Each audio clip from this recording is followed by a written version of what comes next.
El libro de las tierras vírgenes, de Rudyard Kipling. Audio 5. ¡Uf! Gruñó Balú al encontrarse de nuevo bajo los árboles. «Nunca más buscaré acá para aliada», y sacudió el cuerpo.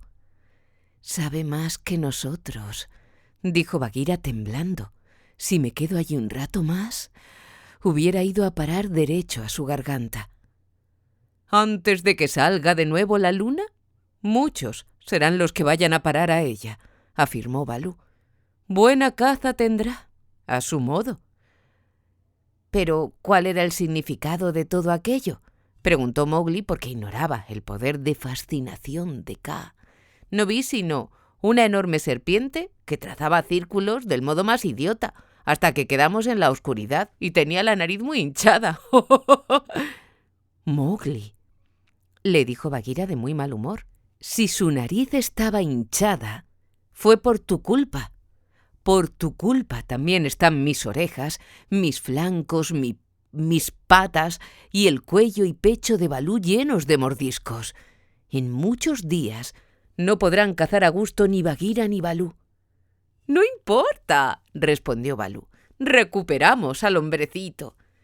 «Es verdad, pero nos costó nuestro tiempo, el cual hubiéramos podido emplear mucho mejor en una buena cacería. También nos costó nuestras heridas, nuestro pelo, tengo raída a medias la espalda, y nuestra honra, finalmente. Porque recuerda, Mowgli, que yo, la Pantera Negra, hube de llamar en auxilio mío acá, y Balú y yo quedamos aturdidos como pajarillos al ver la danza del hambre. Todo esto por haber ido tú a jugar con los Banderlog». Es verdad», respondió con tristeza Mowgli. «Soy un hombrecito muy malo, y aquí en mi pecho siento la tristeza de haberlo sido». «¡Ja! ¿Cómo dice la ley de la selva, Balú?» Este no deseaba acumular más desdichas sobre Mowgli, pero tampoco podía hacer burla de la ley, de manera que murmuró: «No libra del castigo el arrepentimiento. Pero recuerda, Bagheera, que todavía es muy chico», añadió. «Lo recuerdo, pero puesto que cometió una falta, hay que pegarle. ¿Tienes algo que decir, Mowgli?» «Nada, hice mal. Balú y tú están heridos. Es justo». Entonces Bagheera le dio media docena de golpes. Juzgándolos con criterio de pantera, fueron leves y cariñosos, y apenas hubieran despabilado a uno de sus cachorros. Pero para un niño de 7 años fue una paliza en verdad fenomenal, y ciertamente el lector no hubiera querido recibirla. Cuando terminó el castigo, Mowgli estornudó y se enderezó de nuevo sin decir palabra. «Ahora», dijo Bagheera, «siéntate en mi lomo, hermanito, y volvamos a casa. Cosa muy hermosa en la ley de la selva, y que puede notarse fácilmente, es que el castigo salda en definitiva las cuentas pendientes, y ya no se habla más del asunto». Se tendió Mowgli en el lomo de Bagheera y tan profundamente se durmió que ni siquiera despertó cuando lo pusieron junto a Mamaloba, en la caverna donde tenía su hogar. Canción de los Banderlog al ponerse en camino. «Como un festón flotante, aquí estamos, lanzados hacia la envidiosa luna. ¿Querrían ustedes ser uno de los nuestros? Más de 2 manos tener. ¡Oh, dicha! Y esta cola, ¿cuál arco de Cupido no envidian? ¿Gustaríales una? Pero tranquilícense, hermanos, se adivina así en su espalda el rabo. Sobre la fronda quietos estamos en largas filas, hermosuras sin fin meditando, imaginando cosas grandes que, vamos, al momento se trocarán en realidades, algo que noble, grande y bueno sea, que con desearlo solo se conquiste. Lo verán, sí, pero hermanos, ¿se adivina en su espalda el rabo? Tantas voces de fieras o aves, o bien de los murciélagos que chillan De animales que tengan escama, pluma o pelo. ¿Cuántas en nuestra vida hayamos escuchado? Mezclemos y repitiéndolas 100 veces, produzcamos rápida y confusa algarabía. ¡Grandioso! ¡Excelente! Como los hombres al hablar harían, esa pausa nosotros seguimos. ¿No lo somos? Hermanos, se adivina, sí, en su espalda el rabo. Costumbres son estas del pueblo de los monos y esta es la vida. Corran en los pinos, busquen la vid silvestre, formen en nuestras filas, vengan con nosotros. ¡Qué ruido metemos al despertarnos! Escucha, que haremos cosas grandes, no puedan dudarlo. De cómo vino el miedo. Cuando secos están arroyo y laguna, todos somos hermanos. Mezclados nos ven las riberas, ardientes las bocas y polvo en los flancos, sin deseos de caza y por temor igual paralizados. Junto a su madre puede tímido ver el cervato al lobo desmedrado. Mira el gamo tranquilo los colmillos que a su padre mataron. Cuando secos están charco y arroyo, todos somos hermanos, hasta que alguna nube la respetada tregua del agua rompa y nos mande lluvia y anhelada caza nuestro encanto. Previstos están, por la ley de la selva, la más antigua del mundo, la máxima parte de los acontecimientos con que su pueblo pudiera enfrentarse, por lo que, hoy por hoy, es un código casi tan perfecto como el tiempo y la costumbre pudieron llegar a constituirlo. Si el lector pasó sus ojos por las narraciones transcritas relativas a Mowgli, recordará sin duda que el muchacho pasó la mayor parte de su vida con la manada de los lobos de Seeone y que aprendió la ley con Balú, el oso pardo. Fue el propio Balú quien le explicó, cuando el muchacho daba muestras de impaciencia por tantas órdenes que recibía constantemente, que la ley era como una enredadera gigante, ya que alcanza a todas las espaldas sin quedar exenta ninguna de sentir su peso. Una vez que hayas vivido los años que yo he vivido, hermanito, te darás cuenta de que la selva obedece, a lo menos, a una ley, dijo Balú. Esto no te parecerá muy agradable, añadió. Mowgli no paró mientes en esta conversación porque cuando un muchacho pasa la vida comiendo y durmiendo, no le importan un ardite las demás cosas, sino hasta que suena la hora de enfrentarse con ellas. Pero hubo un año en que las palabras de Balú resultaron certísimas y exactas. Entonces Mowgli fue testigo de que toda la selva estaba bajo el imperio de la ley. Esto empezó cuando escasearon de manera alarmante las lluvias de invierno y cuando Ikki, el puercoespín, al topar con Mowgli entre los bambúes, le explicó que se estaban secando las patatas silvestres. Pero bueno, todo el mundo ya está enterado de lo ridículamente escrupuloso que es Ikki acerca de escoger su alimento y de que solo elige las cosas mejores y más en sazón. Por tanto, Mowgli se rió y le dijo: ¿Qué tiene eso que ver conmigo? No mucho. Al presente, respondió Ikki e hizo sonar sus púas muy tenso y violento. Pero ya veremos más tarde.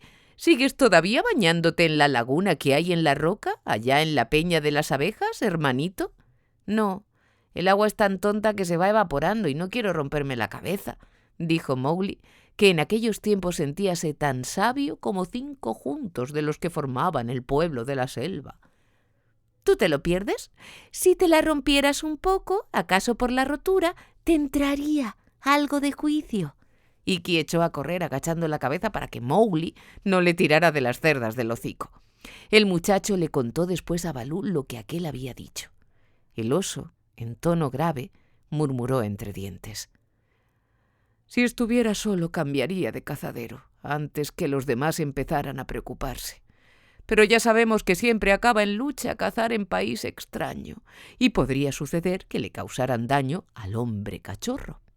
Esperaremos y veremos cómo florece el mowa. Pero aquella primavera no floreció el árbol de mowa al que tanto cariño tenía Balú. Por culpa del calor, murieron antes de nacer los verdosos, lechosos capullos parecidos a la cera. Solo cayeron algunos malolientes pétalos cuando él sacudió el árbol, puesto en dos patas contra el tronco. Luego, centímetro a centímetro, fue penetrando el incesante calor en el corazón de la selva e hizo que todo se revistiera de color amarillo, primero, después de color tierra y al fin de color negro. Los matorrales y las malezas que bordeaban los barrancos se secaron poco a poco hasta convertirse en algo parecido a alambres rotos y en enroscadas fibras de materia muerta.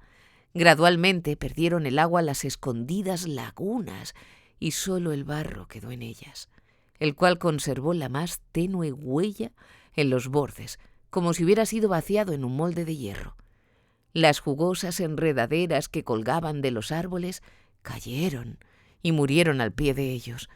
Secáronse los bambúes y produjeron un ruido agudo cuando soplaba el viento cálido. Empezó a morirse el musgo y dejaba peladas las rocas hasta en el corazón de la selva, de tal manera que quedaron desnudas y ardientes como piedras azules que brillaban en los cauces. Los pájaros y los monos emigraron desde el comienzo del año hacia el norte, porque sabían lo que se vendría encima. El ciervo y el jabalí se internaron en los devastados campos de los aldeanos y murieron ellos también, a las veces a la vista de los hombres que estaban demasiado débiles para matarlos.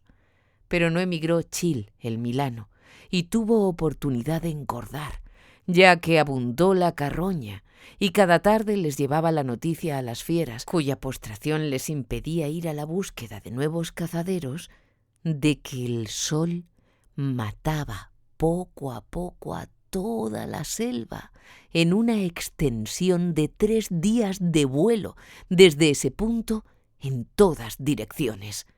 Nunca había sabido Mowgli en verdad lo que era el hambre, pero ahora tuvo que contentarse con miel vieja de 3 años que raspaba de colmenas abandonadas hechas en la roca. Era una miel negra como la endrina espolvoreada con azúcar seco. Cazó también gusanillos de los que taladran la corteza de los árboles y en no pocas ocasiones robó a las avispas las crías de sus avisperos. Toda la caza que quedaba en la selva no era más que piel y huesos. Bagheera mataba 3 veces en una sola noche, y ni así obtenía lo que necesitaba para calmar su apetito. Pero la peor calamidad era la falta de agua, ya que, aunque raras veces beba el pueblo de la selva, ha de beber en gran cantidad cuando lo hace. Siguió adelante el calor y secó toda humedad, y al fin el cauce del río Waingunga fue el único lugar donde corría aún un hilillo de agua entre las muertas riberas. Y cuando Hati, el elefante salvaje, cuya vida puede alcanzar 100 años o más, vio que en el centro mismo de la corriente asomaba un largo, descarnado y azul banco de piedra completamente seco, comprendió que lo que tenía ante su vista era la Peña de la Paz. Y entonces, de cuando en cuando, levantó la trampa y proclamó la tregua del agua, como la había proclamado su padre antes que él 50 años atrás. Le hicieron coro, con ronca voz, el ciervo, el jabalí y el búfalo. Chil, el milano, voló en todas direcciones describiendo círculos, chillando y silbando para extender la noticia. De acuerdo con la ley de la selva, desde el momento en que ha sido proclamada la tregua del agua, es castigado con la pena de muerte el que mata en los sitios destinados a beber. Beber es antes que comer. Esta es la razón. Cuando lo único que escasea es la caza, cualquiera puede irlo pasando mal que bien en la selva. Pero el agua es el agua, y toda caza queda en suspenso mientras el pueblo de la selva tenga que ir por necesidad al único manantial que quede. Durante las estaciones buenas, cuando el agua abunda, quienes querían beber en el río Waingunga o en cualquier otro sitio, que para el caso es lo mismo, lo hacían a riesgo de su vida, y dicho riesgo contribuía en gran parte al atractivo de las excursiones nocturnas. Moverse con tal destreza que ni una hoja se moviera al paso, atravesar el vado con el agua hasta la rodilla, en sitios en que es baja el agua cuyo ruido apaga todo rumor, mirar hacia atrás, por encima del hombro, mientras se bebe con cada músculo tenso para dar el primer salto desesperado de loco terror, revolcarse en la arena de la orilla y regresar luego, húmedo el hocico y bien repleto el vientre, a la manada que admira al atrevido.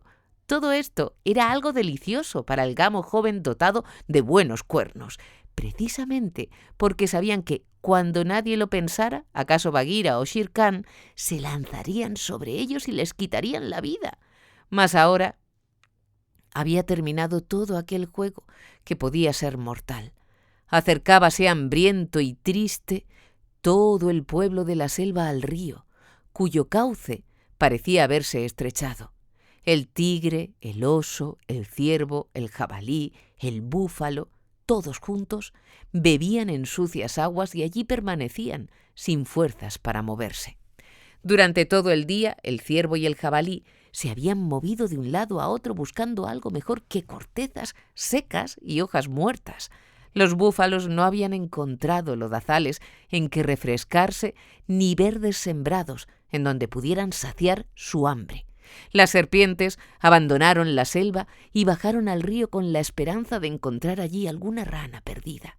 Permanecían quietas, enroscadas en alguna piedra húmeda, y ni siquiera se enfrentaban con el jabalí cuando éste con el hocico las sacaba de su lugar. Tiempo hacía que las tortugas de río habían sido exterminadas por la habilísima cazadora Bagheera. Los peces del río se habían enterrado ellos mismos profundamente en el seco barro. Solo la peña de la Paz sobrenadaba del agua poco profunda, como una larga sierpe, y las pequeñas y fatigadas ondulaciones de la corriente silbaban al pegar contra sus calientes costados y evaporarse. Cada noche se dirigía a ese lugar en busca de fresco y compañía. Apenas hubiera hecho caso entonces del muchacho, el más hambriento de todos sus enemigos. Su piel desnuda hacíalo parecer aún más enjuto y miserable que cualquiera de sus compañeros. El sol le había descolorido el cabello hasta hacerlo que pareciera estopa. Sobresalían sus costillas como si fueran los mimbres de un cesto, y los bultos que le crecieron en las rodillas y codos por arrastrarlos por el suelo al caminar a gatas le daban a sus reducidos miembros el aspecto de manojos de hierba trenzados. Pero bajo aquella melena enredada y entretejida se veían unos ojos fríos, tranquilos, pues Bagheera, su consejera en aquellos tristes días, le aconsejó que se moviera calmosamente, que cazara despacio y que nunca, por ningún motivo, se enojara. Estos tiempos son malos, pero ya pasarán si no nos morimos antes, dijo la pantera una noche en que el calor era semejante al de un horno. ¿Te has llenado el estómago, hombrecito? Algo metí en él, pero no me vale. ¿No crees, Bagheera, que las lluvias se olvidaron de nosotros y que no volverán ya más? De ningún modo.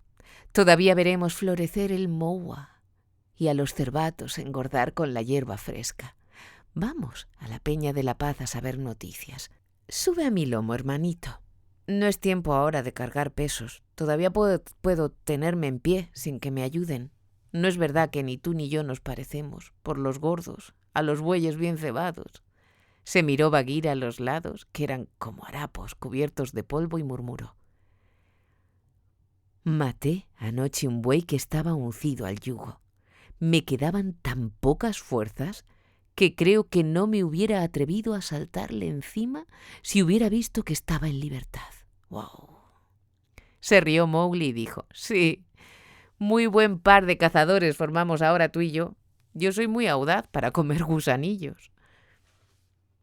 Ambos se alejaron por la crujiente maleza, se dirigieron a la orilla del río junto a la labor de encaje que formaban los montones de arena que habían salido de él por todos lados.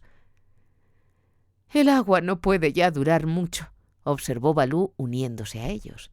Miren acá. Al otro lado se ven filas de huellas que se parecen a los caminos que trazan los hombres.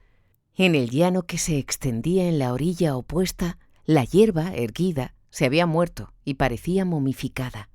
Las holladas pistas del ciervo y del jabalí, todas en dirección al río, rayaban la desteñida llanura con polvorientas ramblas abiertas en la hierba de 3 metros de altura. A pesar de ser todavía temprano, cada larga avenida se veía ya llena de los que se daban prisa en ser los primeros en llegar al agua. Percibíanse las toses de los gamos y de los cervatos a consecuencia del polvo, como si éste fuera rapé.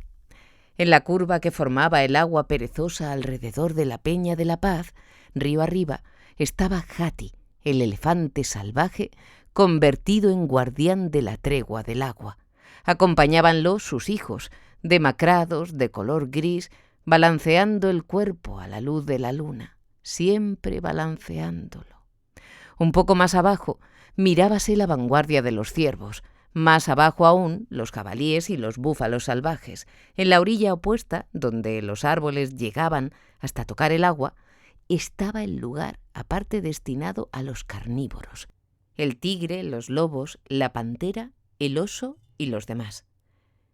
En verdad que el peso de una sola ley nos gobierna ahora, dijo Bagheera al vadear la corriente y mirando las filas de cuernos que chocaban unos contra otros y los inquietos ojos que se miraban en el lugar donde se empujaban los ciervos y los jabalíes. Buena suerte a todos los de mi sangre, añadió y se tendió cuán larga era con uno de sus costados fuera del agua, y luego dijo entre dientes: buena suerte sería la del que pudiera cazar aquí, a no ser por eso que se llama la ley. Las últimas palabras no pasaron inadvertidas al oído finísimo de los ciervos, y un rumor de azoramiento corrió a lo largo de sus filas. «¿La tregua? ¿La tregua? Acuérdate de la tregua», exclamaron. «¡Que haya orden! ¡Que haya orden!», dijo con voz gutural Hati, el elefante. «Permanece la tregua, Bagheera. No es hora de hablar de caza».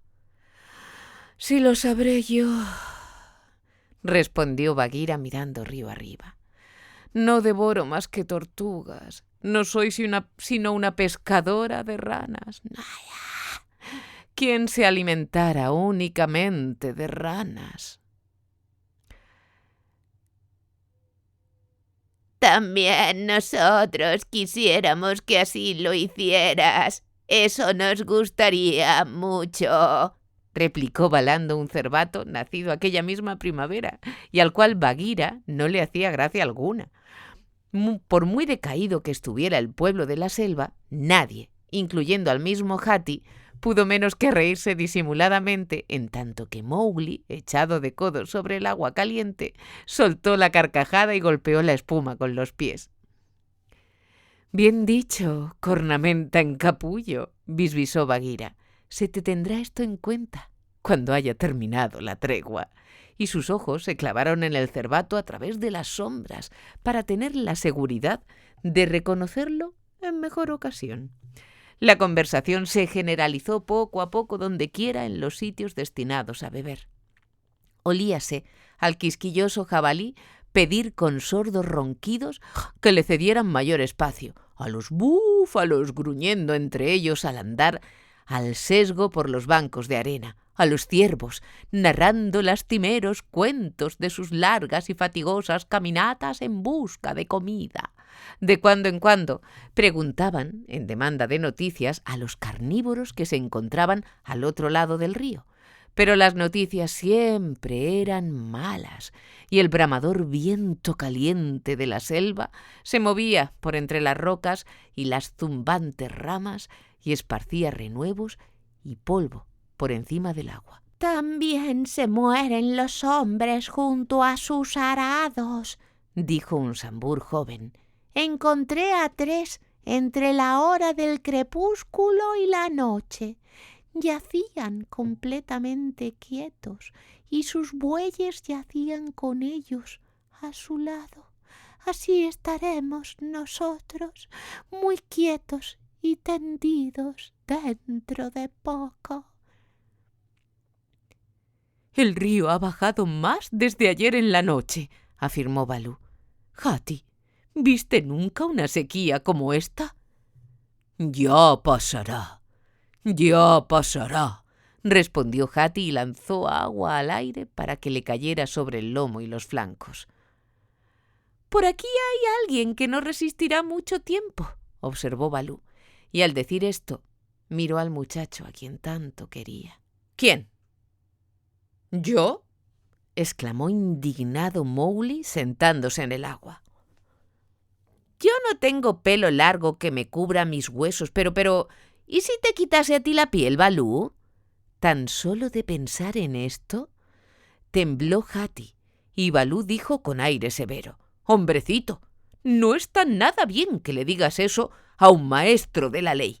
Nunca me vio nadie sin piel». «No quise decir nada malo, Balú, sino tan solo que tú eres, digámoslo así, como un coco con cáscara, en tanto que yo como un coco sin cáscara. Ahora bien, la cáscara parda que tienes tú».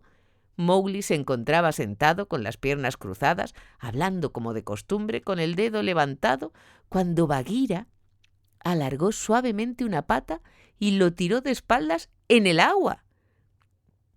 «Esto va de mal en peor», dijo la pantera negra mientras el muchacho se levantaba farfullando algunas palabras. «Primero, que hay que quitarle su piel a Balú, y luego que es un coco. Pues cuidado, no vaya a hacer él lo que hacen los cocos maduros». «¿Qué hacen?», interrogó Mowgli, a quien había cogido distraído la advertencia y no la entendió, aunque era uno de los más inteligentes adivinadores de la selva. «Le rompen a uno la cabeza», respondió suavemente Bagheera y le dio otro empujón y lo zambulló de nuevo. «No está bien que bromees a costa de tu maestro», dijo el oso al mismo tiempo que Mowgli iba a parar bajo el agua. «¿No está bien, pues? ¿Qué es lo que quieres?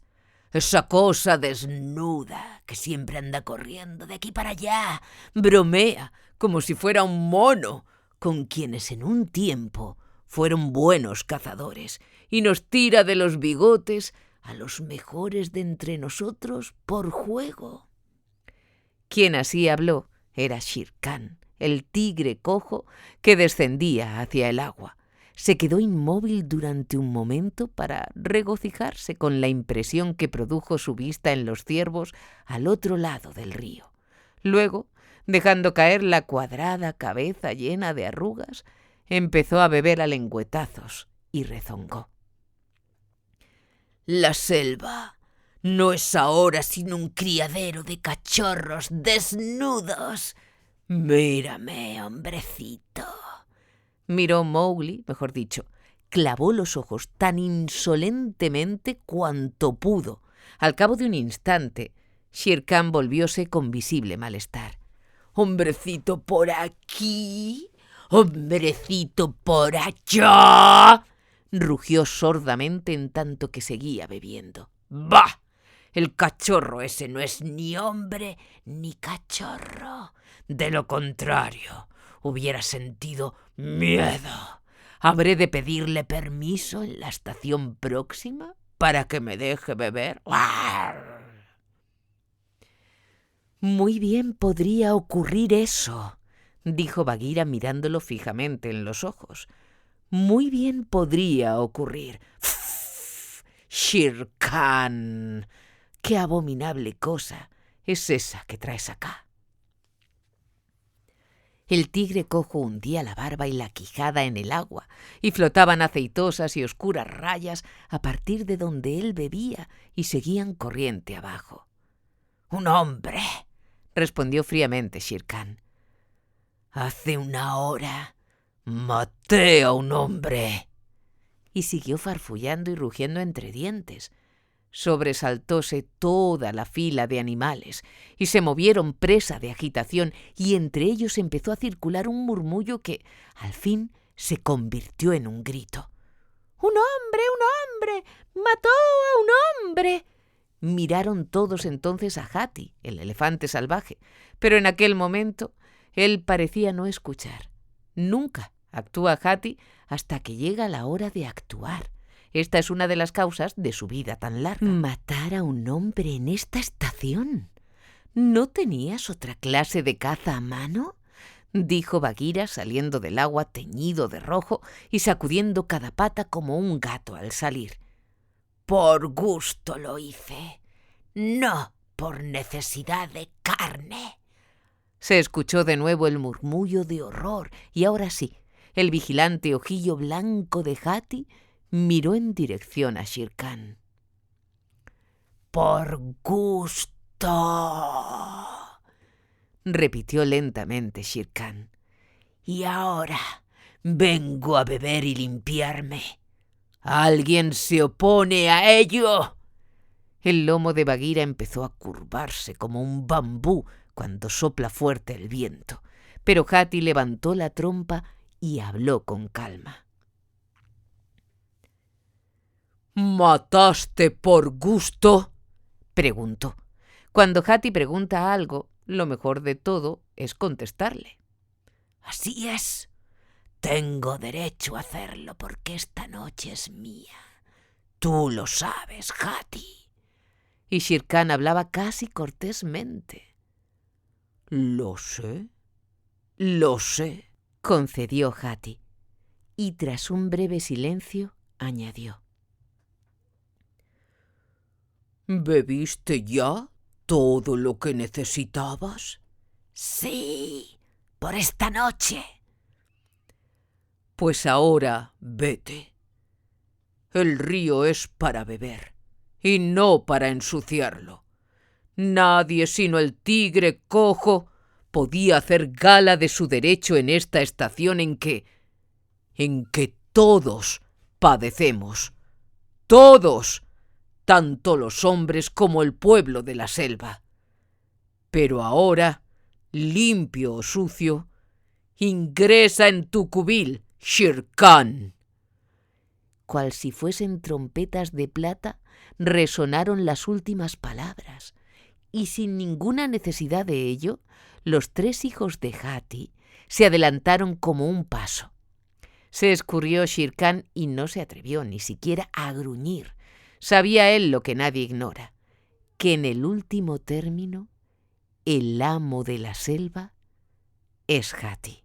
Mowgli murmuró al oído de Bagheera. ¿Qué derecho es ese que alega Shere Khan? Siempre es cosa vergonzosa matar a un hombre, así lo dice la ley. No obstante, dice Hati, pregúntaselo a él. Yo no lo sé, hermanito, pero a no haber hablado Hati, y tuviera o no tuviera derecho el cojo, ya le habría dado yo una lección a ese carnicero. Venir a la Peña de la Paz después de matar a un hombre y hacer luego gala de ello es una acción digna tan solo de un chacal. Además, no tuvo empacho en ensuciar el agua.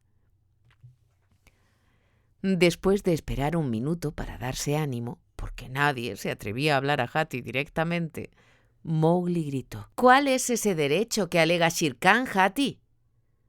Hallaron eco sus palabras en ambas orillas. El pueblo de la selva es curiosísimo, y acababan de presenciar algo que nadie parecía entender, excepto Baloo, que se mostraba muy pensativo. «Es una historia antigua», dijo Hati. «Una historia más vieja que la selva. Estén quietos. Callen todos en esta y la otra orilla y contaré la historia». Hubo 1 o 2 minutos de confusión, ya que los jabalíes y los búfalos se empujaban los unos a los otros, y al cabo los que dirigían las manadas gruñeron sucesivamente. «¡Estamos esperando!» Avanzó Hati y se metió casi hasta las rodillas en la laguna que se formaba junto a la Peña de la Paz. Su aspecto era el que le correspondía, aunque estaba flaco y arrugado y con los colmillos amarillentos, el del amo de la selva. Conviene a saber lo que todos sabían que era. «Todos ustedes saben, hijos míos», empezó, «que al hombre es a quien temen más que a todas las cosas». Se escuchó un rumor de aprobación. «Esto va contigo, hermanito», le dijo Bagheera a Mowgli. «¿Conmigo? Yo pertenezco a la manada. Soy un cazador del pueblo libre», respondió Mowgli. «¿Qué hay entre los hombres y yo?» «¿Saben ustedes por qué le tienen miedo al hombre?», prosiguió Hati. «He aquí la razón. En el principio de la selva, y nadie sabe cuándo fue esto, todos los hijos de ella andábamos juntos sin temor los unos de los otros. No había sequías en aquellos tiempos. Hojas, flores y frutos crecían en el mismo árbol, y nosotros no comíamos sino hojas, flores, hierbas, frutos y cortezas». «Alegre me siento de no haber nacido en aquellos tiempos», dijo Bagheera. «¿Para qué sirven las cortezas sino para afilar las garras en ellas?» Ta, el primer elefante, era el señor de la selva. Con su trompa sacó a la selva de las profundas aguas. Donde él trazó surcos con sus colmillos, allí corren los ríos. Donde pegó con el pie, brotaron manantiales de agua potable. Cuando hizo sonar su trompa, así cayeron los árboles. Así hizo la selva Ta. Así me contaron a mí lo sucedido. Pues el cuento no perdió nada en tamaño al pasar de boca en boca. Bisbisó Bagheera y Mowgli, para que no lo vieran reír, se tapó la cara con la mano. No había en aquellos tiempos ni trigo, ni melones, ni pimienta, ni cañas de azúcar. Tampoco había chozas como las que ustedes han visto. El pueblo de la selva no sabía nada acerca del hombre y vivía en común formando un solo pueblo. Sin embargo, empezaron poco a poco los altercados por la comida, aunque había pastos suficientes para todos. Eran unos holgazanes. Cada día, cada quien quería comer allí donde estaba echado, como en ocasiones podemos hacerlo nosotros cuando abundantes son las lluvias de la primavera. Entretanto, Ta, el primer elefante, seguía ocupado en crear nuevas selvas y en encauzar ríos. Imposible que pudiera estar en todas partes, por lo cual nombró dueño y juez de la selva al primer tigre, asignándole la obligación de que resolviera todos los altercados que el pueblo tenía el deber de sujetar a su juicio. Como todos los demás animales en aquel tiempo, el primer tigre comía fruta y hierba. Su tamaño era igual que el mío y era hermosísimo, todo él de color de las flores de enredadera amarilla. Carecía de rayas en la piel en aquellos tiempos felices en que la selva era joven. Acudía ante su presencia, sin ningún temor, el pueblo todo de la selva, y su palabra era la ley para todos. Recordarán que les dije que no formábamos entonces sino un solo pueblo. Una noche, sin embargo, hubo una disputa entre dos gamos. Fue una riña por cuestión de pastos, una riña como las que ustedes dirimen ahora con los cuernos y las patas. Cuentan que en tanto hablaban los dos a la vez ante el primer tigre, que estaba echado entre las flores, uno de los gamos lo empujó sin querer con los cuernos. Olvidó en ese momento el primer tigre que era el dueño y el juez de la selva. saltó sobre el gamo y le partió el cuello de una dentellada. Ninguno de nosotros había muerto hasta aquella noche. El primer tigre, al darse cuenta de su fechoría y enloquecido por el olor de la sangre, huyó hacia los pantanos del norte. Nosotros, en la selva, quedamos sin juez y pronto dimos en luchar los unos contra los otros. Ta, al escuchar el ruido, regresó entonces.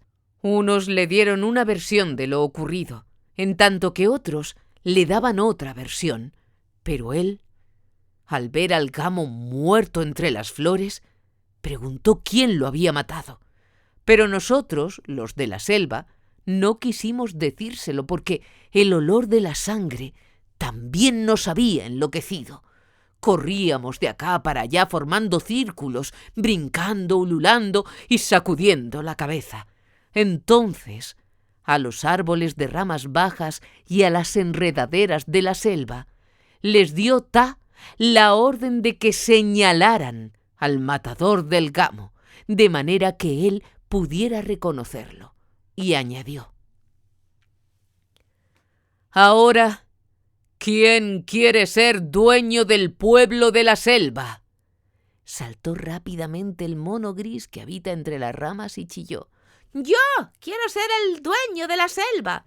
Rióse Ta al escuchar esta petición y le contestó: «Así sea». Y después de eso se marchó de muy mal humor. Todos ustedes conocen, hijos míos, al mono gris. Entonces era lo que es ahora. Al comienzo guardó toda la compostura de un sabio, mas de ahí a poco empezó a rascarse y a saltar, así que, cuando regresó Ta, lo halló colgando cabeza abajo de una rama, haciendo burla de los que estaban en el suelo, los cuales, a su vez, hacían burla de él. Por tanto, no había ley en la selva, sino tan solo una charla insulsa y palabras sin sentido. Ta entonces hizo que nos acercáramos a él todos y dijo: «El primero de vuestros dueños trajo a la selva la muerte, el segundo la vergüenza. Por tanto, es hora ya de que tengan ustedes una ley que no puedan ustedes quebrantar. Ahora van a conocer el miedo, y una vez que lo hayan conocido, se darán muy bien cuenta de que él es el amo de ustedes, y todo lo demás marchará por sí solo». Entonces nosotros, los de la selva, dijimos: «¿Qué significa miedo?». Y respondió Ta: «Busquen hasta que lo encuentren». Por lo cual fuimos de un lado a otro de la selva buscando al miedo, y de pronto los búfalos... «Uf», dijo Misa desde el banco de arena en que se hallaban los búfalos, pues era él quien los dirigía. «Sí, Misa, los búfalos volvían con la noticia de que en una caverna, en la selva, estaba sentado el miedo, que no tenía pelo en el cuerpo y que caminaba tan solo con las patas posteriores. Nosotros, los de la selva, seguimos entonces al rebaño hasta llegar a la caverna. Y allí estaba el miedo, de pie en la entrada. Como dijeron los búfalos, tenía la piel desnuda de pelo y caminaba solo con las piernas de atrás. Gritó al vernos y su voz nos llenó de espanto, de ese mismo espanto que nos inspira hoy esa voz cuando la oímos, y atropellándonos los unos a los otros y haciéndonos daño, huimos entonces, porque teníamos miedo, y me contaron que a partir de aquella noche ya los de la selva no nos echamos juntos como solíamos, sino que nos separamos por tribus, el jabalí con el jabalí, el ciervo con el ciervo, cuernos con cuernos, cascos con cascos, cada quien con su semejante. y así se acostaron todos en la selva, presa de inquietud. El único que no se hallaba con nosotros era el primer tigre. Estaba todavía escondido en los pantanos del norte. Cuando hasta él llegó la noticia de lo que habíamos visto en la caverna, dijo: «Me dirigiré hasta donde se encuentra eso y le partiré el cuello». Durante toda la noche corrió hasta que llegó a la caverna, pero, recordando la orden que les había dado Ta, los árboles y las enredaderas bajaban sus ramas y tallos al pasar el tigre, y le marcaron la piel mientras corría, y le dejaron dibujadas las huellas de sus dedos en el dorso, lados, frente y quijadas. Sobre la piel amarilla, en cualquier lado que lo tocaron, le dejaron una mancha y una raya, y esas rayas son las que hasta el día de hoy llevan sus hijos. Cuando estuvo frente a la caverna, tendió hacia él la mano el miedo, el de la piel desnuda, y le llamó el Rayado, el cazador nocturno. El primer tigre se sintió presa del miedo ante el de la piel desnuda, y rugiendo regresó a los pantanos.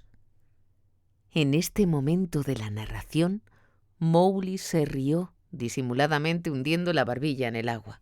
Ta oyó los rugidos, tan fuertes eran, y dijo: «¡Qué desgracia te sucede!». El primer tigre levantó el hocico al cielo, recién hecho entonces y tan viejo ahora, y dijo: «Ta, te lo ruego, devuélveme mi antiguo poder. Me avergonzaste ante todos los que habitan la selva. Huí de quien tiene la piel desnuda, y hasta osó llamarme lo que para mí es un oprobio». «¿Y por qué?», interrogó Ta. «Porque estoy manchado con el fango de los pantanos». «Ve a nadar, pues, y luego revuélcate sobre la hierba húmeda.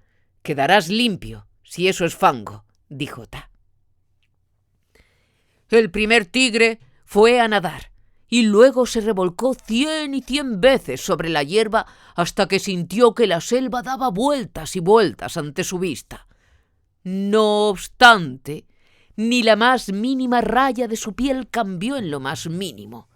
Ta, que lo observaba, se rió. Entonces dijo el primer tigre: «¿Qué hice para que me sucediera esto?». Y Ta respondió: «Mataste a un gamo, y con ello entró abiertamente la muerte en la selva, y con la muerte vino el miedo hasta tal punto que los seres de la selva ya se temen los unos a los otros, de la misma manera que tú le temes al de la piel desnuda». A lo que contestó el primer tigre: «Nunca me tendrán miedo a mí, pues los conocí desde el principio». Respondió Ta: «Ve a cerciorarte de ello». El primer tigre empezó a correr de un lado a otro, dando voces y llamando al ciervo, al jabalí, al sambur, al puercoespín y a todos los pueblos de la selva. Pero todos huyeron de él, que había sido juez, porque le tenían miedo. Vencido su orgullo y abatiendo la cabeza contra el suelo, regresó el tigre y desgarraba la tierra con sus uñas diciendo: «Recuerda que hubo un tiempo en que fui dueño de la selva. No te olvides de mí, Ta. Permite que recuerden mis hijos que hubo un tiempo en que no supe lo que era vergüenza ni miedo». Y Ta le contestó: «Esto es lo que haré por ti, ya que tú y yo juntos vimos nacer la selva. Cada año, por espacio de una noche, tornarán a ser las cosas como eran antes de que muriera el gamo. Y esto solo sucederá para ti y tus hijos. Durante esa noche que te concedo, si llegaras a tropezar con el de la piel desnuda, cuyo nombre es el hombre, no sentirás miedo de él, sino que él te temerá a ti, como si fueras tú, junto con los tuyos, juez de la selva, y también junto con los tuyos, dueño de todas las cosas. Esa noche, cuando lo veas atemorizado, ten misericordia de él, porque también tú conoces el miedo. Entonces respondió el primer tigre: «Me place». Pero montó en cólera cuando poco después fue a beber y se vio las rayas negras sobre las costillas e ijadas, y recordó el nombre que le había dado el de la piel desnuda. Vivió durante un año en los pantanos deseando que Ta cumpliera su promesa. Al cabo, una noche en que brilló con clara luz sobre la selva el chacal de la laguna, la estrella vespertina, sintió él que aquella era su noche, que su noche había llegado, y se dirigió a la caverna en busca del de la piel desnuda. Tal como Ta lo había prometido, así sucedieron las cosas, porque aquél cayó ante la fiera y permaneció tendido en el suelo, y el primer tigre lo atacó, lo hirió y le rompió el espinazo.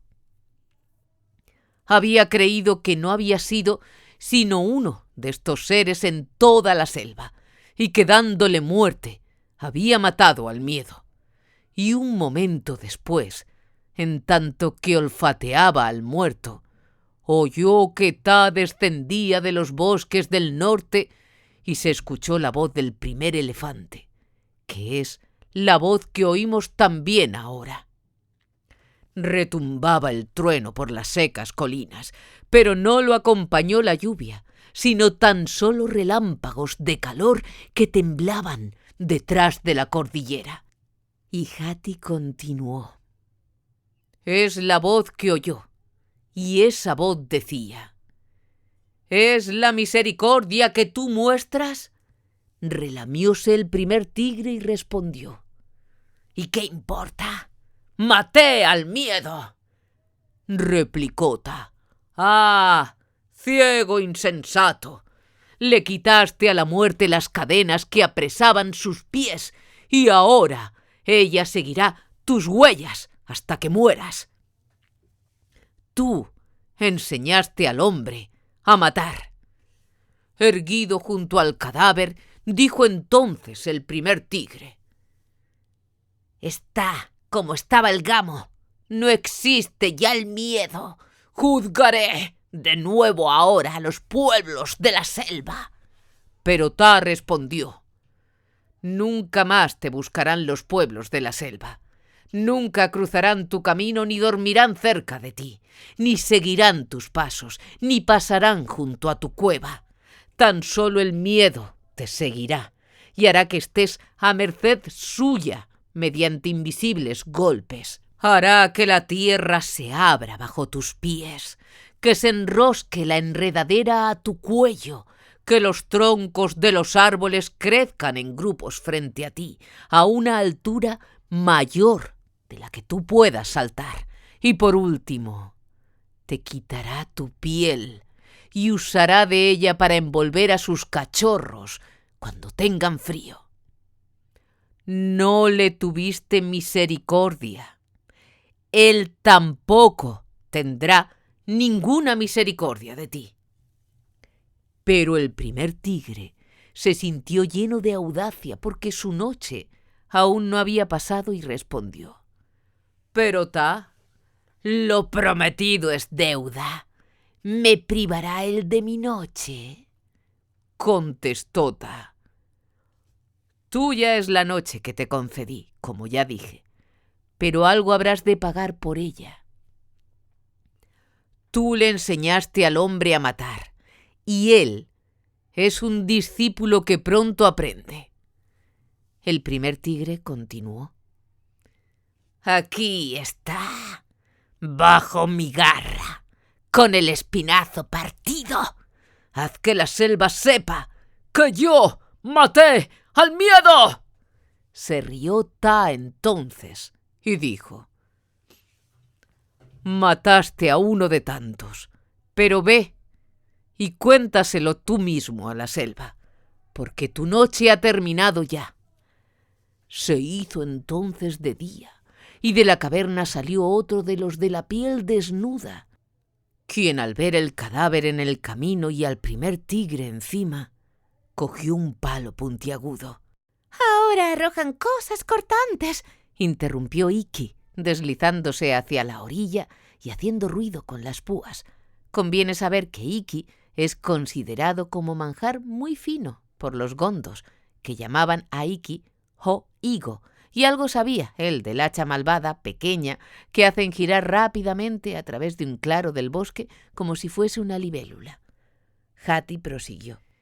Era una estaca puntiaguda, como las que ponen en el fondo de los hoyos que sirven de trampa, y arrojándolo, hirió en el costado al primer tigre. Cumpliéronse así las cosas tal como las había dicho Ta, porque el tigre huyó corriendo a la selva rugiendo hasta que logró arrancarse la estaca. Y todos supieron que el de la piel desnuda podía herir a distancia, y esto fue causa de que lo temieran más que antes. Resultó así también que el primer tigre enseñó a matar al de la piel desnuda. Y no ignoran ustedes todo el daño que esto ha causado a todos nuestros pueblos desde entonces.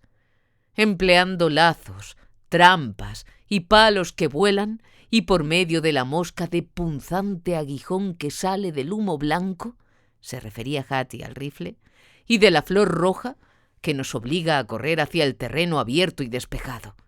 Y sin embargo, cada año, durante una noche, el de la piel desnuda teme al tigre, como lo había prometido Ta, y nunca la fiera le dio motivo para perder ese miedo. Allí donde lo encuentra, lo mata al acordarse de la vergüenza que pasó el primer tigre. Pero durante todo el resto del año, el miedo se pasea por la selva, de día y de noche. ¡Ay, au! Dijo el ciervo al pensar en todo lo que esto significa para ellos. Y tan solo cuando, como ocurre ahora, un gran miedo parece amenazar todas las cosas, podemos los habitantes de la selva poner a un lado todos nuestros recelos de poca monta y reunirnos en un mismo sitio como lo estamos haciendo ahora. ¿Tan solo durante una noche teme el hombre al tigre?, preguntó Mowgli. Solo durante una noche, respondió Hati. Pero yo y ustedes y toda la selva sabemos que Shere Khan mata hombres 2 y 3 veces durante el tiempo que dura una misma luna. En efecto, pero entonces ataca por la espalda y vuelve la cabeza al saltar porque siente mucho miedo. Si el hombre lo mirara, el tigre huiría, pero durante su noche se dirige al pueblo sin intentar ocultarse. Se pasea entre las hileras de casas, asoma la cabeza por las puertas. Entonces, si los hombres caen de cara al suelo, allí y en ese momento los mata él. Una sola muerte durante aquella noche. Ah, dijo para sí Mowgli revolcándose en el agua. Comprendo ahora por qué Shere Khan me desafió a que lo mirara. No obtuvo ganancia de ello, pues no pudo resistir mi mirada y yo en verdad no caí a sus pies, pero conviene tener en cuenta que yo no soy un hombre, ya que pertenezco al pueblo libre. Exclamó Bagheera desde lo más hondo de su garganta. ¿Sabe el tigre cuál es su noche? Nunca. Hasta que brilla claramente el chacal de la laguna al elevarse por encima de la niebla vespertina. A las veces cae durante la sequía del verano y a las veces en la época de las lluvias. Esa noche es del tigre. Pero nunca hubiera ocurrido nada de eso a no ser por el primero, y ninguno de nosotros hubiera conocido el miedo. Lamentóse tristemente el ciervo, y los labios de Bagheera se movieron esbozando una sonrisa irónica. ¿Conocen los hombres esa historia?, preguntó. Nadie la sabía sino los tigres y nosotros, los elefantes, los hijos de Ta. Ahora, todos los que están por allí en las lagunas la saben también. He dicho. Y Hati hundió su trompa en el agua como significando que no quería hablar más. Pero, dijo Mowgli volviéndose hacia Balú. ¿Por qué el primer tigre no siguió comiendo hierba, hojas y árboles? Después de todo, se limitó a romperle el cuello al gamo. No lo devoró, que lo hizo aficionarse a comer carne caliente. Los árboles, las enredaderas, lo señalaron, hermanito, y lo convirtieron en esa cosa rayada que hoy vemos. No quiso ya comer de sus frutos, mas desde aquel día vengó la afrenta en el ciervo y en los demás que comen hierba, respondió Balú. Entonces tú sabías también el cuento, ¿verdad? ¿Por qué no te lo oí nunca? Porque la selva está llena de cuentos de ese estilo. Si empiezo a contártelos, no acabaré nunca. Vamos, suéltame la oreja, hermanito.